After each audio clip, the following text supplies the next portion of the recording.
اعوذ باللہ من الشیطان الرجیم بسم اللہ الرحمن الرحیم الحمد للہ رب العالمین السلام علیکم ناظرین و سامعین۔ تاریخ کعبہ کے سلسلے سے بات کرنا مناسب سمجھتا ہوں کہ کعبہ کب اسٹیبلش ہوا، کس نے کیا اور کہاں پر ہوا۔ کیا کعبہ حضرت ابراہیم نے اٹھایا تھا اس کی دیواروں کو، یا اس سے پہلے بھی کعبہ تھا، خانہ کعبہ زمین پر تھا؟ تو اسی سلسلے سے ہماری گفتگو چلے گی۔ تو یہ تو سب کو معلوم ہے کہ ابلیس نے کیسے حضرت آدم کو حوا کے ذریعے سے بہکایا، اور یہ بعد میں یقین دلا دیا کہ اگر تم کو فرشتے روکیں تو سمجھ لو کہ وہ جو اللہ کی ممانعت تھی کہ اس پیڑ تک نہیں جانا ہے، اور اس پہ جو نو انٹری تھی وہ لاگو ہے، اور اگر کوئی فرشتہ آپ کو نہ روکے تو سمجھیے اللہ نے وہ ہٹا لیا۔ یہ کہہ کر کے اس نے حضرت آدم کو تیار کیا، جبکہ اللہ پہلے ہی فرشتوں کو کہہ چکا تھا کہ اگر آدم جائیں تو کوئی روکے گا نہیں۔ بہرحال یہ واقعہ آپ کو خوب معلوم ہے کہ کیسے حضرت آدم اس پیڑ تک پہنچے اور پھل کھایا، اور جس کے بدلے میں آدم و حوا کو وہاں سے نکالا گیا جنت سے۔ اب جو ہمارے پاس ہسٹری ہے اس میں یہ ہے کہ ایڈم پیک آج بھی سران دیپ میں سری لنکا میں موجود ہے، جہاں پر حضرت آدم کو اتارا گیا، اور حضرت حوا کو بحر الاحمر جو آج ریڈ سی پر واقع ہے وہاں پر حضرت جناب حوا کو بھیجا گیا، جس کے نام پر آج بھی اس جگہ کا نام جدہ ہی ہے، جد سے جدہ، جو کہ حضرت حوا وہاں پر اتاری گئیں۔ اب یہ سلسلہ رہا، اور جیسا کہ ہم کو معلوم ہے کہ مولا کائنات حضرت علی ابن ابی طالب نے یہ کہا ہے کہ ایک آدم نہیں 1000 آدم آئیں گے۔ تو ہم اس سلسلے سے یہ جو آدم ہے، یہ جیسے میں پہلے ہی بتا چکا ہوں کہ بہت زیادہ مانیے تو 15 سے 18,000 سال تک کا ہی پیریڈ ہوا ہے۔ تو اگر ہم 1000 آدم کو 15,000 سال کا پیریڈ مانتے ہوئے کریں تو 1.5 کروڑ قریب وقت بیٹھتا ہے کہ اتنے آدم اس دوران آئے۔ اور زمین کا جیسے ایولیوشن میں بتایا تھا کہ 4.5 کروڑ سال قبل ہوا تھا۔ تو اس دوران جو ہے اب فرض کیجیے کہ پھر ایک آدم کو آنا ہے، تو دنیا جس کگار پر بیٹھی ہے تو پھر یہ ختم ہو جائے گی، اور وہ سلسلہ پھر شروع ہوگا۔ جب البرٹ آئنسٹین سے کی نے سوال کیا تھا کہ 3rd ورلڈ وار کے بارے میں بتائیے، تو اس نے یہی جواب دیا تھا کہ تیسرے کے نہیں، چوتھے کے بارے میں بتاؤں گا۔ تو چوتھے کا اور لوگوں کو بڑا تعجب ہوا کہ اچھا آپ چلیے چوتھے کے بتائیے۔ تو چوتھا انہوں نے بتایا تھا کہ وہ اسٹون پتھروں سے لڑا جائے گا، یعنی پھر ہم سے پاشان یگ میں پہنچ جائیں گے اور اسٹون ایج میں پہنچ جائیں گے، تو دنیا کا حال یہ ہوگا کہ پھر دنیا ختم ہو چکی ہوگی، اور بہت کم لوگ یا محدود چند لوگ رہ جائیں تو رہ جائیں، تو ساری سویلائزیشن پھر سے ختم ہوگی۔ پھر وہ دور آ جائے گا کہ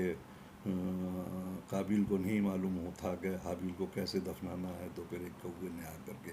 کھود کر کے دوسرے کو مار کے دفنا کے بتایا۔ تو ممکن ہے کہ پھر وہ دور آئے جیسا کہ آئنسٹین نے کہا کہ سویلائزیشن نام کی چیز نہیں ہوگی، یہ سب ختم ہو چکا ہوگا، تو پھر دنیا اس میں پہنچ جائے،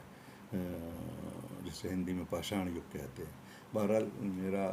جو آج کا گفتگو ہے وہ تاریخ کعبہ جناب مولانا پاکستان کے ہیں، مولانا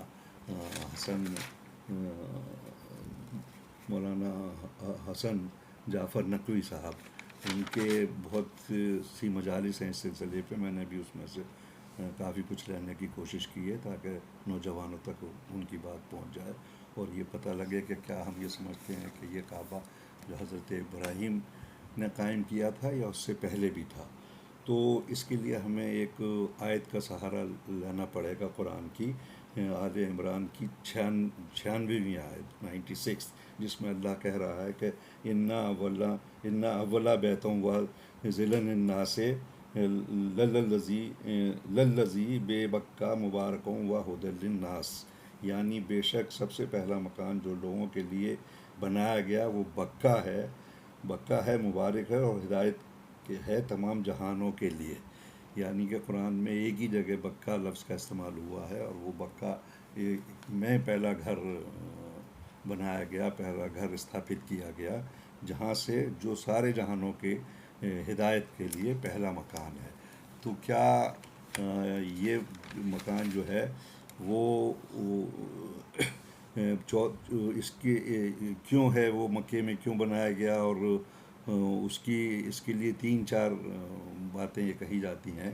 کہ بکا لفظ کیوں استعمال کیا گیا، مکہ لفظ کیوں نہیں استعمال کیا گیا، ایک ہی آیت ہے قرآن میں۔ تو اس میں تین چار باتیں جو خیال میں آئی ہیں، بتائی گئی ہیں، مولانا نے بھی بتائی ہیں، کہ پہلی وجہ تو یہ تھی کہ اس دور میں حضرت ابراہیم سے اور رسول اکرم تک حج کا مطلب طواف تو ہوتا تھا، لیکن اس کے طریقے بہت مختلف ہو چکے تھے۔ لوگ ناچتے گاتے، برہنہ مرد عورت بھی طواف کرتے تھے، ڈھول بجاتے تھے، ناچتے گاتے ہوتے۔ ایک طریقہ یہ تھا، دوسرا طریقہ یہ تھا کہ آہو بکا کرتے جاتے تھے، تو بہت چیختے چلاتے تھے، آہو بکا ہوتی تھی تو وہ بکا سے بکا بن گیا۔ دوسری وجہ یہ ہے کہ چونکہ بہت عرب بدو آیا کرتے تھے، اور ان کا پروننسیشن جو تھا وہ میم کو بے سے تبدیل کر دیتے تھے، تو مکہ کو بکا کہا گیا۔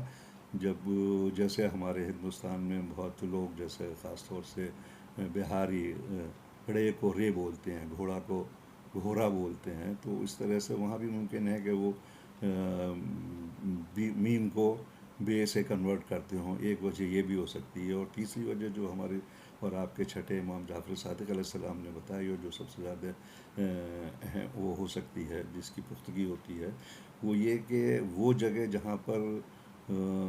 خانہ کعبہ موجود ہے، جہاں بنایا گیا، وہ تو جگہ بکا ہے، باقی شہر کا نام مکہ ہے۔ اور ایک چوتھی وجہ جس کا ذکر آگے بھی میں کروں گا، وہ میری سمجھ میں آتی ہے کہ یہ پہلا مکان جو زمین پر اللہ کہہ رہا ہے کہ جو ہم نے زمین پر ہدایت کے لیے پہلا مکان عالمین کی ہدایت کے لیے، وہ یہ بکا ہے۔ تو ہم کو یہ معلوم ہے کہ ایک بیت المعمور ہے، جس کے لیے دو باتیں ہیں کہ چوتھے آسمان پر ہے یا وہ ساتویں آسمان پر ہے۔ بہرحال وہ جہاں بھی ہے، اس کے ٹھیک نیچے جہاں جہاں بھی عالمین میں لوگ بستے ہیں، انسان بستے ہیں، اس کے ٹھیک جگہ ہر زمین پہ ٹھیک نیچے ایک بیت اللہ بنایا گیا ہے۔ بیت اللہ ہے جو ہماری سرزمین پہ، وہ زمین جو ہے وہ یہ جگہ آتی ہے جہاں پر بیت اللہ کا گھر یعنی کہ بیت اللہ بنایا گیا ہے، حرم بنایا گیا ہے، وہ ٹھیک اس سرزمین کے نیچے آتی ہے، اس جگہ پہ آتی ہے جو بیت المعمور کے نیچے ہے۔ اس لیے یہاں پر پہلا مکان جو وہ بنا، وہ تو پہلا مکان تو ہے ہی، ہو سکتا ہے اس جگہ کا نام بکا ہو جہاں پر وہ ساتویں آسمان پہ، چوتھے آسمان پر بیت المعمور ہے، اور وہ ہدایت کے جہانوں کی ہدایت کے لیے پہلا مکان ہے۔ تو پہلا مکان وہ ہے، اور اس کی نقل یا اس کی جو ہر جگہ بنائی جاتی ہیں، جیسے کربلا کی بھی بنائی جاتی ہیں، کربلائیں سب جگہ، ایسے ہی سارے جہانوں میں، ساری زمینوں پر جہاں جہاں بھی لوگ بستے ہیں، تو حج کے لیے وہاں پر ایک مقدس جگہ جو بیت اللہ کہلاتا ہوگا، وہ ہر جگہ موجود ہوگا، اور وہ اسی جگہ، اسی زمین پر ہوگا جہاں پر وہ بیت المعمور کے نیچے آتی ہوگی۔ اب اس کی ایک وجہ یہ بھی ہے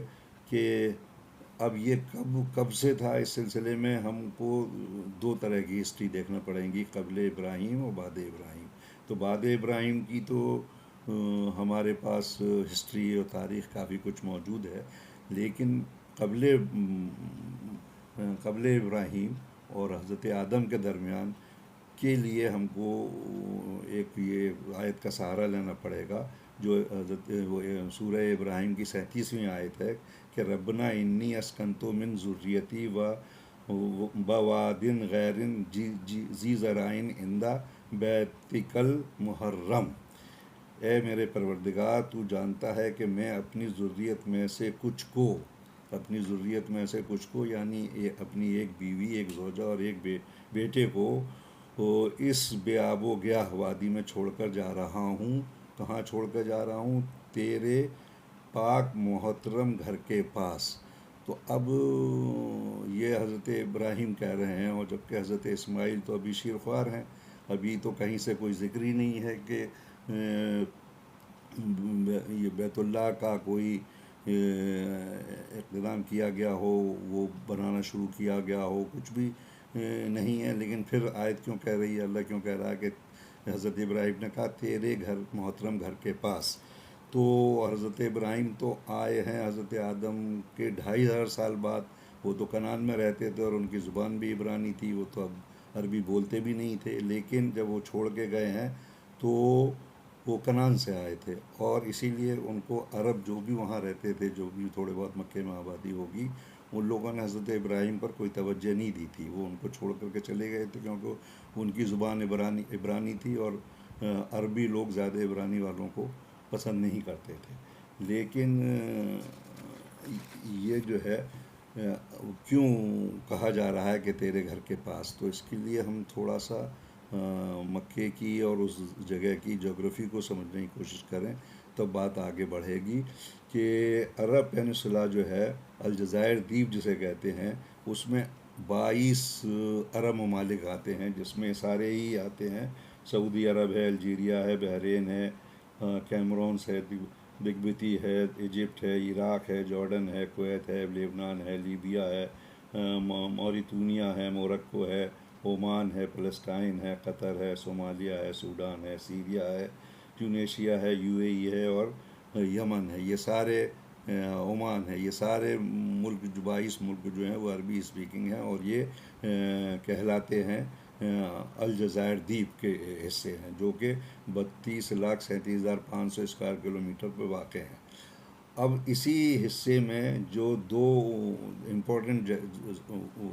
جگہ تھیں جہاں پر ڈیولپڈ اس دور کے حساب سے کہہ سکتے ہیں، اس میں دو ملک تھے۔ ایک تو تھا یہ جارڈن، پیلسٹین، اسرائیل، وادی شام۔ یہ وادی شام اوپر والے حصے میں جو جنوب میں تھا وہ، اور یہ اس لیے ڈیولپ تھے کہ یہاں پر حضرت داؤد اور حضرت سلیمان کی سلطنتیں رہی تھیں۔ تو یہ جو آج فلسطین اور اسرائیل کا جھگڑا ہے، وہ یہی ہے کہ اسرائیل کو وہی مانتے ہیں کہ یہ ہماری جگہ ہے، کیونکہ حضرت سلیمان اور داؤد نے ان کو اسٹیبلش کیا تھا، وہ شہر تھے۔ اور نیچے کی طرف جائیے جو تھا وادی سبا، جس کی ملکہ بلقیس تھی، وہ بھی بہت ڈیولپڈ تھا، یمن کا علاقہ تھا۔ تو یمن بھی ڈیولپڈ تھا، اور یمن، عمان اور یہ شام، وادی شام کے بیچ کے جو شہر تھے، جو تھے، ان کے بیچ میں کافی ٹریڈنگ ہوتی تھی، تجارت تب بھی ہوتی تھی۔ تو یہ اسی سے ان کا آنا جانا تھا۔ اس کے بیچ میں جو حصہ پڑتا تھا، جو کہ حجاز، جس کے 5 حجاز کا ایریا، حجاز ایک اچھا خاصا بڑا ایریا تھا، اس کو ایک ملک کی وہ دیکھیے، اس میں 5 شہر ہوا کرتے تھے: یامبو، جدہ، طائف، یثرب یعنی مدینہ، اور مکہ۔ یہ سارے 5 جو بڑے شہر تھے وہ حجاز میں آتے تھے، اور ان دونوں کے درمیان کافی تجارت ہوا کرتی تھی۔ لیکن جو سمندر کے راستے سے یہ لوگ کم آتے جاتے تھے، اس لیے کہ اس میں سمندری ڈاکوؤں کا بہت خطرہ رہتا تھا، وہ لوٹ لیا کرتے تھے اکثر۔ تو یہ وہ راستہ سمندر کے کنارے، اور اس پہ چلنا بھی بہت مشکل تھا، یا تو پھر ناؤ وغیرہ سے اتنا لمبا سفر کیا جائے، تو وہ نہ کر کے یہ اونٹوں سے ہی وہ سفر کرتے تھے۔ تو یہ جایا کرتے تھے تبوک سے مدینہ جو یثرب کہلاتا تھا، اور پھر آتے تھے مکہ ہوتے ہوئے واپس جاتے تھے یمن میں، اور جو عمان کے لوگ ہوں وہ عمان میں۔ تو اس زمانے میں بھی حالانکہ مکہ جو تھا وہ جدہ سے 72 کلومیٹر دور ہے، اور یہ ایک صراط ماؤنٹینین رینج پر ہے۔ اس کی 2 مشہور پہاڑیاں ابو جبل اور ابو قبیس یہ ہوا کرتی تھیں، لیکن چونکہ میں نے بتایا کہ یہ اس لیے سرزمین بہت زیادہ امپورٹنٹ تھی کہ یہاں سے جو کولائڈ تھا اور جو جمنا زمین شروع ہوئی تھی، وہ پہلی زمین جو جہاں سے جمنا شروع ہوئی تھی، اس کی اہمیت اس لیے بھی بہت زیادہ ہے کہ وہ یہیں سے ہوئی تھی، وہ مکے کی سرزمین سے شروع ہوئی تھی. اسی لیے آپ دیکھیں گے کہ آج بھی وہاں کی جو پہاڑیاں ہیں وہ بالکل کالی اور جلی ہوئی سی محسوس ہوتی ہیں، کیونکہ وہ اس وقت زمین اتنی گرم تھی کہ وہ جو بھی حصہ پہاڑیوں کا یا جمنا شروع ہوا وہ بالکل کالی کی تھیں. تو یہ آج اسی لیے مکے کی سرزمین آج بھی گرم ہے، اور آج بھی وہ سب روکھا اور سوکھا اور بہت ڈیزرٹڈ مطلب ویسا دکھائی دیتا ہے. لیکن پھر بھی اس کی اہمیت اتنی اس قدر زیادہ کیوں ہے؟ اس کی وجہ یہی ہے کہ یہ جہاں سے جمنا شروع ہوئی، اسی لیے اس سرزمین کو ام القریٰ کہا گیا کہ یہ ساری زمینوں کی ماں ہے، کیونکہ پہلی جو زمین نے شکل لی وہ یہی جگہ تھی، اور جو ٹھیک بیت المعمور کے نیچے پڑتی تھی. اور بیت المعمور وہ جگہ ہے وہاں پر آسمانوں میں جہاں پر 70,000 فرشتے ہر وقت طواف کیا کرتے ہیں. تو اب اسی لیے کہ یہ ایک بیت المعمور کی نقل پر بیت اللہ ایک سرزمین پر قائم ہونا تھا، تو وہ اس سرزمین پر ہوا، کیونکہ یہ سرزمین ایک تو اس کے نیچے تھی اور سب سے پہلی زمین تھی اس دنیا کی جو جمنا شروع ہوئی. دوسری اب اس کی خصوصیت ایک یہ بھی ہے کہ یہاں پر جو آسمان سے لایا ہوا ایک کرسٹل، آسمانوں میں کرسٹل کی بہت زیادتی ہے، جس میں آپ آگے پڑھیں گے کہ طرح طرح کے کرسٹل سے آسمان بھی بنے ہوئے ہیں، اور وہاں جنتوں میں بھی کہ ان کا کیا ہے، یہ جو حجر کہلاتے ہیں. تو یہ جو ایک کرسٹل یعنی حجر اسود جو زمین پر آیا، وہ اسی بلڈنگ میں، اسی بیت اللہ میں قائم کیا گیا اور اس کو لگایا گیا. اور میں سمجھتا ہوں یہ وہ ایک طرح سے پتھر ہے، اگر ہم سائنس کی زبان میں دیکھیں، کہ اس زمین کا اس زمین سے جو رابطہ ہے وہ اس کے ذریعے ہے. اور یہ جو ہے وہ سارے یہاں کے جو میسیجز ہیں یا یہاں کی جو سرگرمیاں ہیں، میں سمجھتا ہوں اس کو پہنچانے میں یہ اس حجر اسود کا بہت بڑا رول ہے. باقی یہ تو اس کو پڑھ کے سمجھنے والی بات ہے. اگر کوئی سائنس کے لحاظ سے حجر اسود کو دیکھے گا تو اس کو پتہ لگے گا کہ یہ کتنی اہم ایک چیز اللہ نے اپنی یہاں رکھی ہوئی ہے. وہ کہا بھی جاتا ہے کہ یہ اگر نہ ہو تو دنیا قائم نہیں رہے گی اپنی جگہ پہ. بہرحال واللہ عالم جو بھی وہ ہو. تو یہ پہلا وہ ہے. اب میں آگے بتاؤں گا کہ پہلا کعبہ، یہ پہلا جو قبلہ ہے، اصل میں پہلا قبلہ جو ہے وہ تو یہی ہے، یہ قبلہ اول ہے. اور جو فلسطین میں یروشلم میں جو مسجد اقصیٰ ہے وہ قبلہ دویم ہے. اور پھر اسی کو چینج کر کے جو کیا گیا تو قبلہ اول کی طرف رخ کیا گیا، جو کہ 4 رکعت میں سے 2 رکعت کے درمیان بھی چینج کیا گیا تھا. حضرت علی بھی اس میں موجود تھے اور وہ کہا کرتے تھے کہ میں پہلا شخص ہوں حضرت رسول انور کے بعد کہ میں نے 2 قبلوں کے ساتھ 2 قبلوں کی نماز پڑھی. تو یہ قبلہ اولی ہے. پھر قبلہ دویم وہ ہوا. اب پھر سے آپ اس کو قبلہ سویم کہتے ہیں، لیکن سویم اور اول ایک ہی ہے. اب حج کی کب سے ہونا شروع ہوا، تو اس کے لیے اب آگے میں بڑھتا ہوں اور بتاتا ہوں کہ پہلا حج سرزمین پر کب ہوا. جب حضرت آدم کو سرانتیپ میں وہاں پر اتار دیا گیا اور وہ بہت روتے تھے اور توبہ کرتے تھے، اور ادھر جناب حوا کو جدہ میں جو ریڈ سی کے کنارے پر آج واقع ہے وہاں پر اتارا گیا. تو 2 روایتیں ہیں کہ 40 سال اور 200 سال یہ روتے رہے، توبہ کرتے رہے اور بہت زیادہ. تو اب یہ بات نہیں سمجھ آتی کہ اگر کوئی بھی نہیں تھا دنیا میں تو یہ حضرت آدم وہاں کیسے رہ رہے تھے بالکل تنہا و تنہا، اور جناب حوا یہاں کیسے رہ رہی تھیں تنہا و تنہا. تو ممکن یہی ہے کہ یہ جو 1000 آدم میں سے یہ والے آخری آدم ہیں، یا اگر ہم ہندو مائتھولوجی دیکھیں تو اس کے حساب سے تو 994 بتاتے ہیں کہ اللہ کا یہ 994واں دن ہے، اور ابھی 6 خلقتیں اور باقی ہیں، اس کے بعد دنیا کو ختم کر دیا جائے گا. بہرحال واللہ عالم، وہ کوئی اس پہ میرا وہ نہیں ہے. بہرحال یہ بات ضرور سمجھ آتی ہے کہ تھی کچھ نہ کچھ آبادی یہاں پر لوگ رہے ہوں گے۔ تو جب یہ بہت روئے اور بہت گڑ گڑا کے معافیاں تلافیاں مطلب اپنے ترک اولا کے لیے کیا، تو اللہ نے حکم دیا جبرائیل کو کہ جاؤ اور ان کو، آدم کو اور حوا کو لے کر کے صفا پہاڑی، مطلب صفا کی پہاڑی پر، حوا کو مروہ کی پہاڑی پر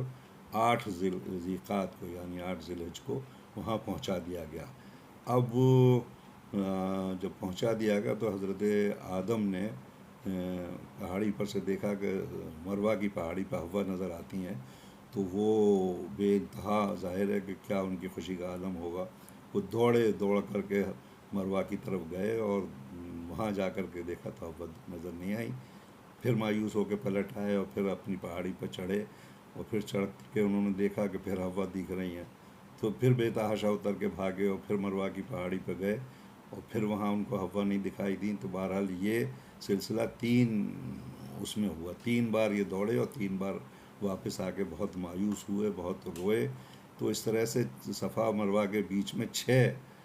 ان کی کہیے کہ دوڑ ہو گئیں۔ اب جب لاسٹلی پھر حوا دکھائی دیں 7ویں مرتبہ جیسے یہ پہنچے تو حوا ان کو مل گئیں، تو یہ صحیح کے 7 وہ ہو گئے، 7 جو ہم چکر لگاتے ہیں صفا مروہ کے بیچ میں، وہ وہاں سے شروع ہوئی کہ وہ 7 مرتبہ ہو گئی۔ اب یہ چاہتے ہیں کہ حوا ان کو مل جائیں، تو حضرت حکم ہو گیا کہ جبرائیل جاؤ اور پہلے آدم سے کہو کہ پہلے حج کریں۔ تو حج کرنے کے لیے، اور وہ لے کر کے آئے تھے حجر اسود، تو اب وہ حجر اسود جہاں سے مناسک حج شروع ہوتے ہیں، وہ یہی ہے کہ سب سے پہلا حکم ہوا کہ یہ جو حجر ہے، یہ جو وہ پتھر ہے، اس کو آپ ابو قبیس کی پہاڑی پر رکھ دیجئے۔ ابو قبیس کی پہاڑی وہی ہے جہاں اب تو جانا ممنوع ہے، اور اس پہاڑی پر ہی سے وہ شق القمر کا واقعہ پیش آیا تھا، لیکن اب یہاں پر ممنوع ہے، آپ اس پہاڑی پہ نہیں جا سکتے۔ اور دوسری پہاڑی جو تھی ابو قحقحان، یہ پہاڑی تو ختم ہی کر دی گئی، اور اس پہ تو اب بادشاہ کا محل بنا ہوا ہے۔ تو یہ ہیں صفا و مروہ کے بیچ کا۔ بہرحال اب اس کے بعد پھر یہ چاہتے ہیں کہ حوا سے ملاقات ہو جائے، تو پھر حکم ہوا کہ پہلے غسل کیجئے اور پھر احرام باندھیے۔ تو غسل کیا گیا، پھر احرام باندھ دیا گیا۔ اب یہ ہوا کہ ایک کمرہ بنائیے، ایک تو چادریں تان کر کے، جیسا کہ حضرت جبرائیل نے بتایا، وہ چاروں طرف سے چادریں باندھ کے، جو آج کعبے کی دیواریں ہیں اس جگہ پر ایک چادروں سے کمرہ بنایا گیا، اور ایک شامیانہ یعنی کہ ایک اوپر شامیانہ تانا گیا، اور اس طرح سے ایک آپ یہ کہہ سکتے ہیں کہ ٹیمپریری خانہ کعبہ کی تعمیر ہوئی، اور ایک پھر وہ لایا گیا ستون دیا گیا، جس کو کہ جو یاقوت کا بنا ہوا تھا، اور اس پر حضرت آدم کو کہا گیا کہ اس پہ کھڑے ہو جائیے۔ یہی ستون آج جو ہے مقام ابراہیم کہلاتا ہے، اور اس پر وہ نشان بنے ہوئے ہیں۔ اب یہ کتنا حصہ تھا جس میں قناتیں باندھی گئیں اور وہ شامیانہ وہ کیا گیا، یہ وہی حصہ ہے جو آج مسجد الحرام کا ہے، اور اس کے چاروں طرف جن سے ان کو ٹھہرایا گیا، اور جو وہ تنابیں کھینچی گئیں جو فرشتوں نے، وہ بہت ممکن ہے کہ وہ آج وہ جگہ وہاں تک اتنی اونچائی کا تھا وہ، کہ وہاں جہاں تک اس کی تنابیں کھینچی گئیں وہ میقات ہیں جہاں سے انٹری ہوتی ہے، اور جہاں آج کے حاجی جو ہیں وہ احرام باندھتے ہیں۔ پھر غسل ہو چکا، احرام باندھ لیا گیا۔ اب یہ سب ہو جانے کے بعد حضرت جبرائیل سے کہا گیا کہ آدم کا ہاتھ پکڑو اور ان لوگوں کو میدان عرفات میں لے کے جاؤ، اور یہ ظہر کے بعد پہنچیں گے اور زوال تک کھڑے رہیں گے اور دعائیں کریں گے، جہاں آج دعائے عرفہ پڑھی جاتی ہے اور بہت گڑ گڑا کے دعائیں کی جاتی ہیں، وہ وہاں کھڑے ہو کر کے زوال کے وقت تک، مطلب اس کے مطلب مغربین کے وقت تک وہ دعائیں مانگی گئیں، اور اس کے بعد ان سے کہا گیا کہ اب ان کو فجر سے پہلے پہلے یعنی رات میں جو ہے وہ یہ مشعر الحرام یعنی منزلفہ جو میدان ہے جہاں پر وہ رات کو شب گزاری جاتی ہے، اس سے فجر سے پہلے پہلے ہر حالت میں پہنچنا ہوتا ہے، وہاں پر رکیے اور وہاں سے پھر ان کو حکم ہوا کہ اب جائیے رمی جمرہ کیجیے، جہاں پر یہ گئے ہیں۔ اور حضرت جبرائیل کو معلوم تھا کہ پھر شیطان آئے گا، تو انہوں نے کنکریاں بنوا دی تھیں کہ یہ کنکریاں رکھیے گا، اور پھر شیطان جب آپ کو پھر سے وہ کرے گا ورگلانے کا بات کوشش کرے گا تو یہ کنکریاں اسے ماریے گا۔ تو 3 مقام ہیں جہاں پر وہ رمی کی جاتی ہے، وہاں پر وہ کنکریاں ماری جاتی ہیں، وہ بہت مشہور جگہ ہے۔ اس کے بعد اب یہ لگا حضرت آدم کو کہ اب انتظار کی گھڑیاں ختم ہوئیں اور اب حوا سے ہماری ملاقات ہو جائے گی اور یہ بندشیں سب ختم ہو جائیں گی۔ لیکن پھر یہ ہوا کہ یہ جو آپ بہت اپنے آپ کو بالا تر سمجھ رہے ہیں اور سجنا سنورنا جو بھئی ایک نیچرل سی بات تھی، فطری بات تھی کہ وہ پہلی ملاقات ہونی تھی، اس کے بعد جنت کے بعد تو بہت چاہتے تھے کہ سج سنور کے جاؤں، تو حکم ہوا کہ ان کے بال جو ہیں وہ کاٹے جائیں، مطلب وہ کیا جائے، تو ان کا سر مڈوا دیا گیا۔ اور یہ جو احساس بالا تری تھا وہ اللہ کو پسند نہیں تھا، تو وہ ختم کیا گیا۔ اب اس کے بعد جب یہ ہو گیا تو پھر ان کو کہا کہ اب یہ میدان منع میں جائیں گے، جہاں 10 تاریخ سے 10 ذی الحجہ سے لے کر کے 13 ذی الحجہ تک رکنا ہے، اور وہاں بھی وہی ساری دعائیں جو آج حاجی کرتے ہیں، اور پھر وہاں سے پھر جاتے ہیں اس کے رمی جمرہ کے لیے اور آتے ہیں، تو جانا آنا رہا۔ اور یہاں پر رک کر کے اب قربانی دیجیے بکرے کی، اب بکرے کی قربانی دے دی گئی، تو پھر حکم ہوا کہ اب جائیے واپس اور طواف کیجیے۔ تو طواف کیا گیا، اس کے بعد پھر حکم ہوا کہ سعی کیجیے صفا مروہ کی، وہی 7 چکر لگائیے، وہ 7 چکر لگائے۔ اب آخر میں وہ وقت آیا کہ وہ آخری طواف کیجیے جسے طواف النساء کہا جاتا ہے، یعنی یہ جب طواف پورا ہو گیا تو حج پورا ہوا، اور اب جا کر کے جناب حوا جو ہیں حضرت آدم پر حلال ہوئیں، ان کو واپس ملی، جو سلسلہ آج بھی ہے کہ جب آپ طواف النساء کر لیتے ہیں تبھی آپ اپنی زوجہ کی طرف رجوع کر سکتے ہیں۔ تو یہ سب سلسلہ جو ہے جب پہلا حج دنیا میں ہوا اور جس میں 70,000 فرشتے شامل ہوئے بیت اللہ کا، یہ پہلا حج ہے جو سرزمین پر ہوا۔ اور حضرت ابراہیم کے لیے تو جیسا کہ قرآن میں بھی ہے کہ ان بنیادوں کو اٹھا، کوئی انہوں نے بنیاد ڈالی نہیں ہے، ڈالی تو پہلے تھی، حضرت آدم کے دور سے پڑی ہوئی تھی، بنیادوں کو اٹھایا گیا، حضرت اسماعیل اور حضرت ابراہیم نے اٹھایا۔ اور پھر ایک اللہ کا عادل ہے، تو یہ بھی جو حضرت آدم سے لے کے اور حضرت ابراہیم تک کے بیچ اس 2,500 سال کے درمیان جو انبیاء اور اوصیاء زمین پر آئے ہیں، تو وہ اگر یہ کعبہ نہ ہوتا، یہ بیت اللہ نہ ہوتا، تو کیا ان کے ساتھ انصاف ہوتا؟ وہ تو وہاں پر بھی بیت المعمور پر کیا کرتے تھے طواف اور حج، تو زمین پر ان کو یہ موقع نہ ملتا، تو یہ تو اللہ کی اس میں شامل نہیں رہتا کہ وہ اس نے عدل کیا۔ تو اس لیے ان لوگوں کا بھی حج جو اس دوران 2,500 سال میں کیا، وہاں اس دوران میں جو بھی انبیاء، جو بھی اوصیاء، جو بھی اولیاء آئے جن لوگوں نے، تو ان کو محروم نہیں رکھا گیا اس سے کہ وہ حج نہ کر سکیں۔ بھئی نماز روزہ تو تھا ہی، حج بھی تھا، تو وہ ان لوگوں نے بھی حج اسی دوران اسی جگہ کیا جو بیت المعمور کے نیچے، جو مکہ معظمہ میں ہے، اور جہاں بیت اللہ بنا ہوا ہے جو بیت المقدس ہے، اس کو اس کا حج کے لیے وہ اس درمیان بھی رہا۔ تو ایسا نہیں ہے کہ حج حضرت ابراہیم کے دور سے شروع ہوا ہے، حضرت آدم سے قائم ہے اور آخر دنیا تک قائم رہے گا۔ اب وہ پھر سے جنریشنز آئیں گی اور پھر وہ ہوگا، یہ اللہ بہتر جانے گا کہ وہ پھر سے اس کی دیواریں اٹھائی جائیں گی یا یہی کعبہ اور آگے بھی چلتا رہے گا جب تک آدم آتے رہیں گے، یا ختم ہو جائے گا اور پھر ری بلڈ کیا جائے گا؟ اللہ خدا بہتر جانے۔ السلام علیکم۔ وعلیکم السلام۔